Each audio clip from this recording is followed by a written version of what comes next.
Hopefully everyone was successful in setting up development environment, and now we can move on to the next phase of our course.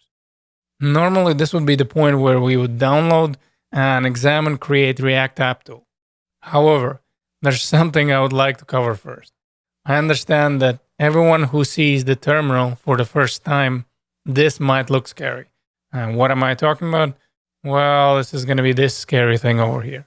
So I would like to spend this video to cover the basics of command line and next video on basics of NPM. The emphasis is on word basics because after all, this course is about React. Nevertheless, we will use terminal along the way. So let's get to know commands we'll use quite often. Needless to say, if you are comfortable with terminal and NPM, you can easily skip this and the next lecture. If, however, you're still confused after certain things watching this video, I would suggest doing some digging on more extensive command line tutorials, whether on YouTube or on Google. Your first question is probably very straightforward. Well, what is terminal used for anyway? And the answer is very simple. It's safe to assume that if you're watching this tutorial, you already have successfully tackled the graphical interface of your machine, meaning GUI, because graphical interface is exactly that. This is your graphical interface. So we have the icons. If we want to open up the browser, if we want to open up the text editor, we can just click on it, or we can, I don't know, look for some more commands or anything like that. However, terminal allows us to control our machine not using the graphical interface, but instead using the command line interface, which is very, very powerful in the long run, even though this looks scary in the beginning. So what would be the basic commands of terminal or the command line? Well, first one would be ls, which would be listing all the directories. Then we have mkdir, which we're going to create a directory. cd is going to be used to change the working directory.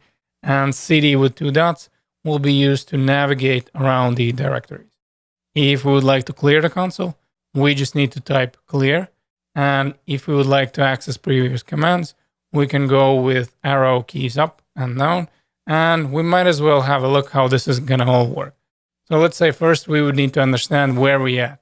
So where we at currently located in my machine in our terminal. And the easiest way to do that is just type ls. And this is just going to give us a bunch of directories that we are currently having. Okay, so your next question would be, okay, but where exactly am I? And I can just give you a hint that we're going to be in a home directory. Now, in order to get to the home directory, again, we're going to go to the users, then I'm going to go to my user and notice what's happening. And you know what? Maybe list them here like this, and then you'll see that. I have applications, and I have desktop, I have coffee, and all the directories are matching. So I know that by default, we're always going to be in the home directory. Now, let's say we would want to navigate and do something in desktop. So how we would do that? Well, we know that we have the command of cd, and then we can just type desktop. And now in this case, we know that we're going to be in desktop. How do I know in desktop? Well, I can type ls, and I'm not going to see anything here. Well, there's also an option for ls, and then we have the dash of a. And then this is going to show actually all the hidden files as well. But this is a little bit out of the scope of our current course. So let's just leave it with an ls. Okay, so we know that we are in a desktop. And by the way, it tells us here also. Why don't we create a directory? We already know how we can do that. So we're going to have mkdir, and then we would need to come up with the name of the directory. Maybe, again, let me zoom in a little bit more, because hopefully you're going to be seeing this better.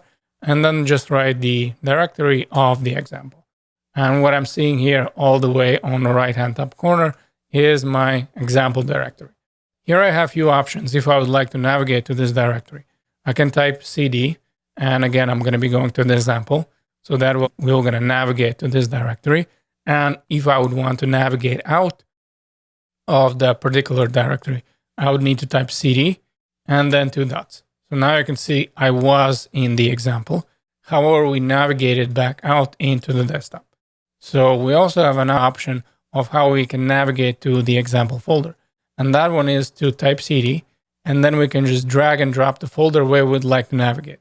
Now, this is going to work with the folders that you have on a desktop, as well as the folders that you have, let's say, in a document.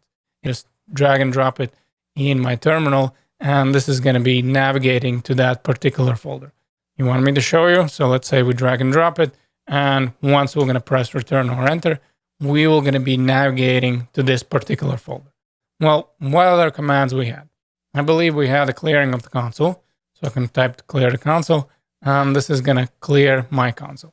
As well as I had an option of accessing the previous commands, because there's going to be cases where you're like, well, I don't want to retype this and retype it again and again and again. So what we can do is, like I said, we can look for the previous commands with an arrow key. So if I press arrow up, notice I'm getting my last command. You want to go even before that? Okay, so this is going to be my CD. Then I have the CD to dots, and so on and so forth. So these would be the basics of the command line. And I just want to tell you that it is not as scary as it looks like. And adding this to your developer tool build is going to be very, very beneficial in the long run.